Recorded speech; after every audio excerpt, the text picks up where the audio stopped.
Nous avons également le vice-président de la Commission européenne, SCHINAS, Margaritis, qui a souhaité vous adresser un message depuis Bruxelles. Il n'a malheureusement pas pu nous rejoindre à Paris aujourd'hui.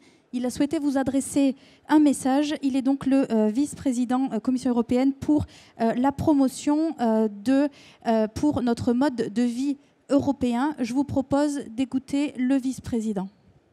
Dear participants, dear friends, the theme of today's conference is at the very heart of the European Commission priorities, as we have to collectively address the challenge of network security and strong digital ecosystems in the wider context of Europe's digital decade.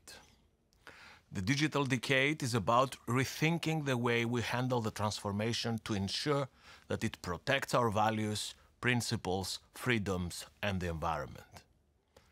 And it is no secret that the pandemic has accelerated the digital transformation of our economies and our societies. The pandemic has even inspired, I would say, a renewed EU ambition for digital leadership. And from our side, we strive for a digitally sovereign Europe in an open and interconnected world. The digital decade stands for our vision of a human-centered, sustainable and prosperous digital future for all Europeans, as well as for our international partners. Europe must be able to make technological choices independently.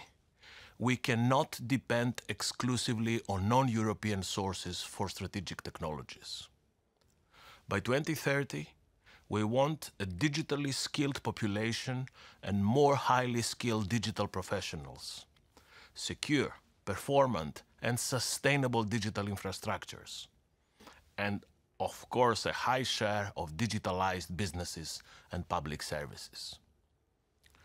To achieve these objectives, we need to invest in world-leading secure infrastructure in order to remain competitive. This includes notably 5G, edge cloud, quantum, and microelectronics. Dear friends, the path to the digital decade will be the Union's first comprehensive governance tool to ensure that member states advance together to reach a set of common and concrete digital targets by 2030. This is why we are reinforcing multi-country projects that pull investments from EU funding sources, including from the newly established Recovery and Resilience Facility. Likewise, member states and private actors will now be able to achieve scaled-up and targeted impact. The EU budget will support this jump into the future.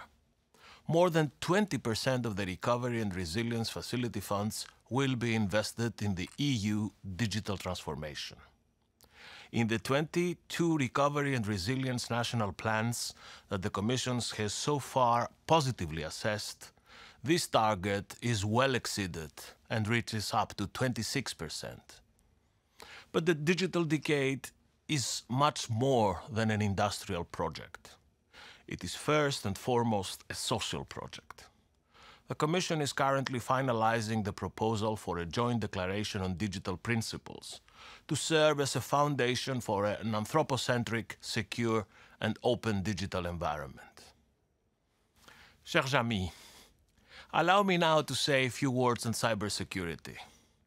Security is a cross-cutting issue affecting a multitude of policy areas. Online and offline threats need to be seen together. So do internal and external security concerns.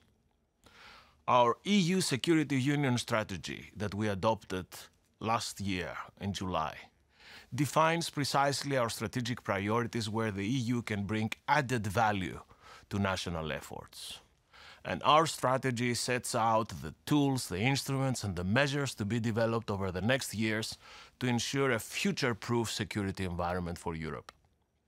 These measures range from combating terrorism and organized crime to preventing and detecting hybrid threats and increasing the resilience of our critical infrastructure, up to promoting cybersecurity and fostering advanced research and innovation. On top of that, our cybersecurity strategy, adopted in December last year, confirmed that achieving a high level of cyber resilience is a priority for the Union and a way to develop European technological sovereignty and strategic autonomy. But we do not stop here. President von der Leyen, in her State of the Union speech on the 15th of September this year, announced a new major Cyber Resilience Act. This is expected to maximize and optimize synergies with the defense dimension. And we in the EU are committed to increase cyber defense capabilities through a review of our Union's cyber defense policy program. Considering that technological solutions are used across communities, having state-of-the-art preparedness in cyber defense is a new whole mission for society. Looking ahead, we will continue our work to strengthen the Security Union. We want to improve the exchange of counter-terrorism-related data with Eurojust to make this exchange secure and efficient, and to enable Eurojust to react in a timely manner. We will also take further measures to tackle organized crime. A particularly pernicious crime will be addressed with a new proposal to tackle effectively child sex abuse online. Ladies and gentlemen, dear friends, joining forces and pooling resources across the Commission, the EU institutions, member states, as well as private stakeholders, will lead to the unprecedented impact and scale we are looking for to rise to the digital challenge of this decade. No single member state or single entity can achieve this on its own. This is our common duty and a collective responsibility. We have a duty and responsibility to act together. Thank you for your attention.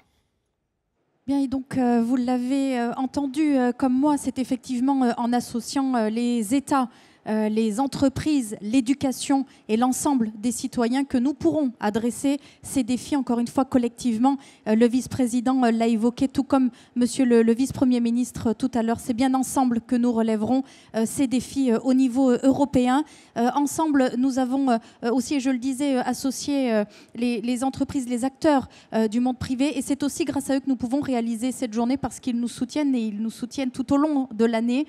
C'est une véritable communauté qui est associée, qui est représentée aujourd'hui. Et j'aimerais remercier nos partenaires, partenaires Premium Atos, qui nous soutient dans ces démarches en matière de cybersécurité, de tout ce qui touche autour du numérique. Merci également à nos partenaires Gold à Tempo, Airbus, Docapost, Egeri et IN Group. Merci à l'ensemble de ces structures qui s'investissent dans ces sujets pour qu'ensemble nous puissions parvenir à cette sécurité numérique au cœur de l'Europe.